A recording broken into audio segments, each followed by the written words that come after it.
بھی اس کے ساتھ شامل ہیں۔ ٹھیک ہے، میں ذرا اور یہ مقبول جان صاحب آپ کی طرف ذرا آتا ہوں. ذرا جس طرح سے کامران مرزا صاحب بات کر رہے ہیں اور اس چیز کو انہوں نے کہا جی کہ اسٹیبلشمنٹ، اس کیس کو اسٹیبلشمنٹ کے ساتھ کیوں جوڑ دیا گیا اور کیوں بار بار جوڑا جا رہا ہے؟ اور یہ صاحب دیکھیں، پہلی بات تو یہ کہ پہلی دفعہ نہیں ہوا. جسٹس افتخار چودھری کے زمانے میں بھی ایسے ہی بینچ پوری کی پوری سپریم کورٹ اکٹھی ہو گئی تھی اور بار بھی ساتھ مل گئی تھی. اور پھر اس کے بعد جو بار نے اور باقی لوگوں نے جسٹس افتخار چودھری کا سلوک کیا وہ بھی قابل دید ہے. مسئلہ یہ نہیں ہے، مسئلہ سارا یہ ہے کہ انہوں نے کہا کہ دستور کے مطابق چلتی ہے کہ نہیں چلتی ہے. تو دستور کیا ہے؟ دستور کیا کہتا ہے؟ دستور کہتا ہے ایک سپریم جوڈیشل کونسل ہے، اس کے اندر آپ جاؤ، آپ پوری قوم کو الجھاؤ مت. اس میں یہی ججز بیٹھے ہوتے تھے نا، کوئی اور تو نہیں، آسمان سے تو نہیں اتر کے آنے تھے. جبریل امین نے آ کے تو وہاں نہیں بیٹھ جانا تھا، یا ابلیس نے وہاں جا کے صدارت نہیں کرنی تھی، آپ چلے جاتے. آج بھی آپ نے ایک پورے ٹرائل کے پروسیس سے گزرے. آپ کی ہماری بھابھی وہ پیش ہوئی وہاں پر، اس نے وہاں پیش کیا، اس کے بعد آپ نے خارج کیا. ٹھیک، اب اس میں بدنیتی نکالیں گے، یہ نکالیں. میں پاکستان کی قوم بہت تکلیف میں ہے یار، اس کو الجھاؤ مت. وہ کرونا کے اندر خود تکلیف میں ہے. اب یہ نکلے گا وہ ہار گیا. پاکستان میں روز جو ہیں ایس ایچ او، اپنا ایس پی فلانے روز ہزاروں مقدمے ہارتے ہیں. وہ سارے کے سارے جو ہیں وہ اخلاقی طور پہ ختم ہو جانے چاہیے، ان کو واپس چلا جانا چاہیے. ایس پی کو، آئی جی کو استعفیٰ دے دینا چاہیے. روز ہزاروں وکیل جو ہے مقدمہ ہارتے ہیں اور پکڑے ہوتے ہیں وکیلوں نے، نہیں پتا ہوتا ہے کہ کیس ہار جائیں گے، اس کے باوجود بھی لوگوں کو پکڑا ہوتا ہے نہیں میں تمہارا کیس جتوا دوں گا. تو سارے وکیل جو وکالت چھوڑ دیں گے. وہ یار پاکستان کو چلنے دو. انہوں نے بڑا اچھا فیصلہ کیا، بہت اچھا. میں سمجھتا ہوں، میں یہ پہلے دن سے اندازہ تھا. میں کہتا ہوں میں دونوں خاندانوں کو جانتا ہوں، عزت دار لوگ ہیں، ان کو ذائب حیثیت لوگ ہیں. ایک آ گیا ہے، چیز ہے، ختم ہو گیا. ابھی تک چلتے ہم اس کو پالیٹکس گھساتے ہیں، کوئی اسٹیبلشمنٹ گھساتا ہے، کچھ گھساتا ہے. اسٹیبلشمنٹ کی پوری دنیا میں تاریخ جا کے دیکھ لیں، کہاں اسٹیبلشمنٹ ہے کہاں نہیں ہے. اپنی تاریخ 1947 سے لے کے اب تک کی اپنی جوڈیشری کی تاریخ دیکھ لیں، سب کی تاریخ دیکھ لیں. یار اس ملک کو کسی نہ کسی تک سکون میں رہے. اور صاحب اسٹیبلشمنٹ کے ساتھ اس کیس کو جوڑنا کیا درست ہے؟ کیونکہ بار بار جو بات کی جا رہی ہے اور جوڑا جو جا رہا ہے نہیں ہوگا. میں کب کہتا جوڑنا بالکل ہوگا بھائی، ہوگا. اسٹیبلشمنٹ کون سی جگہ پہ نہیں ہے. ہم نے عمر گزاری ہے اسٹیبلشمنٹ کے ساتھ لکھتے ہوئے کرتے ہوئے. لیکن اصل مسئلہ یہ نہیں ہے. اصل مسئلہ یہ ہے کہ آپ نے بھی آئین سے باہر آ کے وکٹ کھیلی اور آپ نے لیا. ٹھیک، وہ بھی آپ آئین سے باہر آ کے وکٹ کھیلتے ہیں، وہ بھی لیا. آپ آئین سے آپ یا تو سپریم جوڈیشل کونسل جو ہے اس کا جو دفعات جو ہیں وہ نکالیں اور نالے میں پھینک دیں اور کہیں جہنم میں گیا، اسٹیبلشمنٹ آ گئی ہے، اب اس سے ہم اکھاڑے میں آ کے لڑتے ہیں. تو لڑ لو بھائی، کس نے کہا کہ نہ لڑو؟ ہم تو خود اسٹیبلشمنٹ کے خلاف ہیں. ہم تو پوری دنیا کی اسٹیبلشمنٹ، عالمی اسٹیبلشمنٹ کے خلاف ہیں. ہم تو شرک جو ہر جگہ کا شرک سمجھتے ہیں، خواہ وہ امریکہ کا ہو یا پاکستان کا ہو.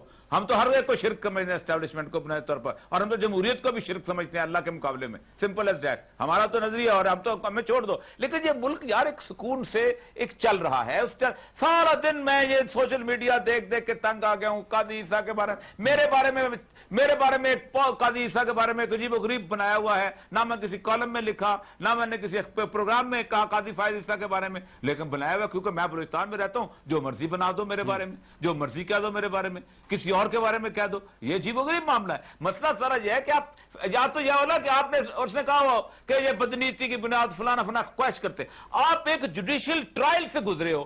ٹرائل ایسا ہے کہ جو جوڈیشل کونسل میں نہیں ہوا بلکہ آپ نے ایک بینچ بنا کے کر دیا، جو بیہائنڈ دا بار نہیں ہوا، سامنے ہوا. آپ نے باقاعدہ ایک سکرین لگائی، ان میں ان کی مسز پیش ہوئی، پیش ہو کے انہوں نے بیسلر الزامات آ گئے. ایسا روز ہوتا ہے. سپریم کورٹ سے نیچے تک ہر عدالت میں ہوتا ہے، کس عدالت میں نہیں ہوتا. لیکن اب یہ بنایا جائے کہ اس کو یہ اخلاقی مقام اور فلانے کو، مشرف کا اخلاقی مقام تھا، مشرف چلا گیا تھا. جس طرح سے افتخار چودھری صاحب واپس آ گئے. پھر آپ نے جو افتخار چودھری کے ساتھ کیا، آپ نے ساروں نے مل کے، اس وقت بھی بینچ کھڑا ہوا تھا نا سارا کچھ. مسئلہ یہ نہیں ہے. مسئلہ یہ ہے کہ میں تو اس طرح کے پروگرام کرنے کے بھی حامی نہیں ہوں. یار اس ملک کے لوگوں کو اس اذیت سے نکالو. ہم 4-5 سال سے اذیت میں ہیں. ہم روز رات کو نیند نہیں آتی ہمیں ان ساری چیزوں میں. کچھ نہیں نکلتا ہے اس کے اندر سے. بحث چل رہی ہے چلے جا رہی ہے. نہ رات کو صبح نیند آتی ہے، نہ روز رات کو نیند آتی ہے. اور ہر بندہ جو اس میں میں کس کو ایکسپلین کرتا پھروں گا کہ جناب قاضی فائز عیسیٰ کے بارے میں یہ بات میں نے نہیں سوشل میڈیا میں کہی بھی ہے، اٹھا کے کوئی ادھر سے کوئی ادھر سے. اصل مسئلہ یہ ہے کہ بنیادی طور پر اگر آپ سپریم جوڈیشل کونسل میں بھی چلے جاتے تو یہ سارا کچھ یہی ہونا تھا، نتیجہ یہی نکلنا تھا. لیکن آپ نے اشارہ دیا نا کہ ایک خوف تھا، آپ نے اس بات کو ویسے کلیئر کیا کہ وہ ایک خوف تھا، کیونکہ یہ وہ بنیادی چیزیں کہ اگر سپریم جوڈیشل کاؤنسل میں یہ کیس چلتا رہتا، یہی چیزیں نکلنی تھیں، یہی تمام چیزیں ہوتی، منی ٹریل دے دی جاتی، ویڈیو لنک کے اوپر بیان ریکارڈ ہو جاتا اور اسی کی بنیاد کے اوپر ڈیسیجن ہو جاتا. لیکن آپ نے بات کی خوف کی. عثمان صاحب، وہ خوف کس نے کریٹ کیا ہے؟ وہ خوف میں نے تو نہیں کریٹ کیا. میں نے آپ کو بتایا جب جسٹس صدیقی صاحب کے بارے میں میں کہتا تھا کہ انہوں نے کہا میرا ٹرائل اوپن کریں، میں خود آپٹ کر رہا ہوں، تو انہوں نے یہ نہیں کہا تھا کہ سپریم کورٹ کا بینچ کرے، وہ کہتا سپریم جوڈیشل کونسل کو اوپن کرو. اور کرنا چاہیے بھائی، کرنا چاہیے. اس وقت یہ کہتے تھے نہیں جج کی عزت جو ہے وہ کنواری عورت کی طرح ہوتی ہے، اس کو تو سامنے نہیں لانا چاہیے. اب وہ عزت کہاں چلے گی اب جب آپ بینچ کے سامنے آ گئے؟ ٹھیک ہے، ختم بات کرو یار، تو ختم کرو. Very right. اور صاحب یہ جو بات آپ نے کی ہے بڑا آپ نے ویلڈ پوائنٹ دیا. جہانگیر صاحب آپ کی طرف میں آتا ہوں. میں عثمان صاحب سے ایک کمنٹ لے لوں دن میں اسٹوڈیو کے اوپر آتا ہوں. میں عثمان صاحب یہ جو امپورٹنٹ جس طرح سے اوریا صاحب بات کر رہے ہیں کہ الٹیمیٹلی ایک ان چیزوں کے اوپر ایشوز کے اوپر اور جس پین سے یہ قوم گزر رہی ہے، لوگ گزر رہے ہیں، لیکن الٹیمیٹلی چیزیں تو ہیں آن دا گراؤنڈ تو ہیں، چاہے وہ آن سکرینز ہو، آن سوشل میڈیا ہو، کمنٹس بھی ہیں، تجزیے بھی ہیں، رد عمل بھی ہے ان تمام چیزوں کے اوپر. لیکن گورنمنٹ کے اوپر، گورنمنٹ کے لیے یہ شاید اتنا امپورٹنٹ کیس تھا جس کے اندر بیرسٹر فروغ نسیم اس وقت جب وہ حکومتی وکیل بنے، انہوں نے وزیر قانون کا عہدہ چھوڑا، اور ان کے اوپر بھی یہ والی بات ہے کہ کبھی وہ عہدہ رکھتے ہیں، کبھی وہ حکومتی وکیل بن جاتے ہیں. یہ جو ٹرانزیشن اور یہ جو آن اینڈ آف والا سلسلہ ہے، کیا اب آپ سمجھتے ہیں کہ اس کے بعد خارج ہو جانے کے بعد ایک بار پھر اب تیاری ہوگی بیرسٹر فروغ نسیم صاحب کو دوبارہ سے وہ وزیر قانون کا عہدہ اٹھا لیں گے؟ اور پھر یہ جو طریقہ کار ہے کہ آپ کے پاس کوئی، کیا گورنمنٹ کے پاس کوئی لائر نہیں، کوئی اور نہیں تھا کہ جس کے بعد فروغ نسیم صاحب سے ان کی یہ خدمات لی گئیں؟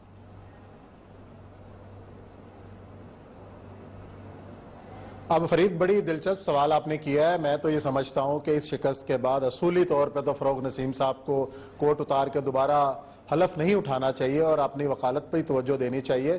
آپ نے جیسے بات کی کہ وکیل نہیں ملا، تو سب سے بڑے جو تحریک انصاف کے اہم رہنما اور پروفیشنل گروپ کے سربراہ حامد خان صاحب بجائے اس کے کہ حکومت کی طرف سے قاضی فائز عیسیٰ کے خلاف ریفرنس میں وکیل ہوتے، وہ آج ان وکلا کے ساتھ کھڑے ہوئے، پریس کانفرنس آپ نے بھی سنی ہے ان کی، اور وہ پوری قوت کے ساتھ جو ہے اپنے وکلا برادری کے ساتھ کھڑے ہیں اور فائز عیسیٰ کے ساتھ کھڑے ہیں. تو یہ تو حال ہے کہ جو خود ایک اہم رہنما رہے ہوں پاکستان تحریک انصاف کی بانی ٹیم کے ممبر رہے ہوں اور ہمیشہ عمران خان صاحب کے دستے راست رہے ہوں، آج وہ اس وکلا کے ساتھ کھڑے ہیں. یہ خود عمران خان صاحب اور حکومت کے لیے بھی سوچنے کی بات ہے. اور دوسری بات جو کہی ہے، جو اہم نقطہ جو فیصلے کے جو نکات سامنے آ رہے ہیں، اس میں قاضی فائز عیسیٰ کے خلاف ریفرنس تو کالعدم قرار دے دیا گیا، لیکن جو عدالت نے ایف بی آر کو کیس بھیجا ہے اور یہ کہا ہے کہ 60 دن کے اندر لندن میں جو جائیدادیں ہیں بیگم صاحبہ کی، اس کی تحقیقات کر کے اگلے 7 دن میں سپریم جوڈیشل کونسل میں رپورٹ پیش کی جائے. تو میرا سوال جتنے یہ سارے ماہرین یہاں بیٹھے ہیں قانون کے، ان سے ہے کیا اس کے بعد کیا قاضی فائز عیسیٰ صاحب کے لیے سب اچھا ہے؟ ابھی معاملہ رہتا ہے. اب اگر اصولی طور پر ایف بی آر اس کے بعد کی جو تحقیقات میں فیصلہ خلاف آ جاتا ہے بیگم صاحب کے، دین پھر قاضی فائز عیسیٰ صاحب کی اخلاقی اور پوزیشن کیا ہوگی؟ اس کا جواب میرا خیال ہے ہمیں تلاش کرنا چاہیے، پوچھنا چاہیے ماہرین. ٹھیک ہے، اسی چیز کو لیتا ہوں جو عثمان صاحب نے بات کی ہے کہ ایف بی آر کو کہا گیا تحقیقات کے لیے چیزیں، تو کیا اب اگر یہ ایف بی آر میں جاتا ہے، معاملہ ہوتا ہے، اب کیا جسٹس قاضی فائز عیسیٰ صاحب اب بھی اس میں ان کی پوزیشن جو ہے وہ رہے گی، یا پھر اب اس ریفرنس خارج ہو جانے کے بعد ان کا اب کوئی لین دین نہیں اس معاملے سے؟ اب تفصیلی فیصلہ تو ابھی سامنے نہیں آیا کہ اس میں کیا لکھا ہوا ہے، انلیس کہ ہم اس کو پڑھ نہ لیں کہ ایف پی آر کو کیا ڈائریکشن دی گئی ہے، آپ کیا کریں اور کیا نہ کریں. بیسیکلی جو انکم ٹیکس کی سیکشن 116 ہے اس میں کیٹیگوریکلی 60 دن کے اندر 60 ڈیز کے اندر اور 7 دن کے اندر، لیکن اس کا جو سیکشن کا لبِ لباب ہے وہ یہ کہ آپ کے جو انڈیپینڈنٹ ہیں یا مائنر ہیں ان کی ویلتھ اسٹیٹ جمع کریں.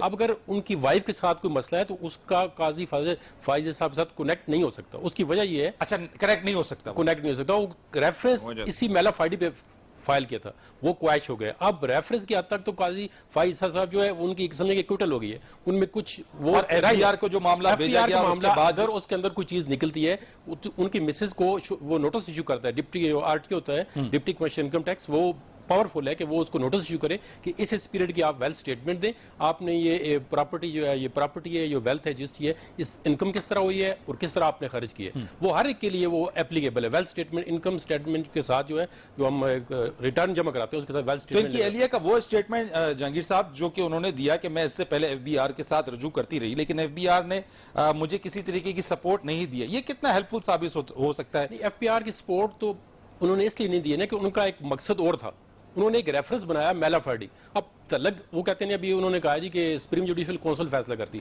سپریم جوڈیشل کونسل جو ہے وہ ٹرائبیونل ہے, انکوائری ہے. یہ روزمرہ زندگی میں ہوتا ہے کہ کوئی شو کاز نوٹس ہوتا ہے تو اس کے خلاف بندہ کنسٹیٹیوشنل کورٹ میں جاتا ہے, ہائی کورٹ میں ریٹ ہوتی ہے 199. اب انہوں نے کہا جی یہ ریفرنس اب یہ شو کاز نوٹس ہی غلط ہے, یہ میلا فارڈی ہے, اس لیے انہوں نے آ کے 184(3) کے ساتھ چیلنج کیا اس کو. ایک بندہ کہتا ہے جی آپ نے جو میرے اگینسٹ اوپینین بنائی ہے وہ ٹھیک نہیں ہے تو وہ اس کا رائٹ ہے وہ سپریم کورٹ کے اندر رجوع کرے. اب اس کو وہ بیسیکلی جو کروائی تھی سپریم جوڈیشل کونسل کی وہ اس کو اپنے خلاف وہ کہتا ہے یہ صحیح نہیں ہے. لیکن وہی واضح اوریہ صاحب والی بات جس میں اوریہ صاحب نے کہا کہ اگر یہی چیزیں نکلنی تھی تو supreme judicial council supreme judicial کا جو انیشل آرڈر تھا وہ کہتے ہیں یہ غلط کیا ہے supreme judicial show cause notice وہ انہوں نے ایشو کیا ہے وہ میلا فارڈی ہے. انہوں نے اسی بات کو چیلنج کیا ہے سپریم کورٹ کے اندر, اور یہ افتخار چودھری والے کیس میں سپریم کورٹ نے اپیل کر دیا ہے کہ کوئی بھی اگر شو کاز نوٹس یا وہ سمجھتا ہے کہ جوڈیشل سپریم جوڈیشل کونسل کا فیصلہ غلط ہے تو وہ سپریم کورٹ میں آ کے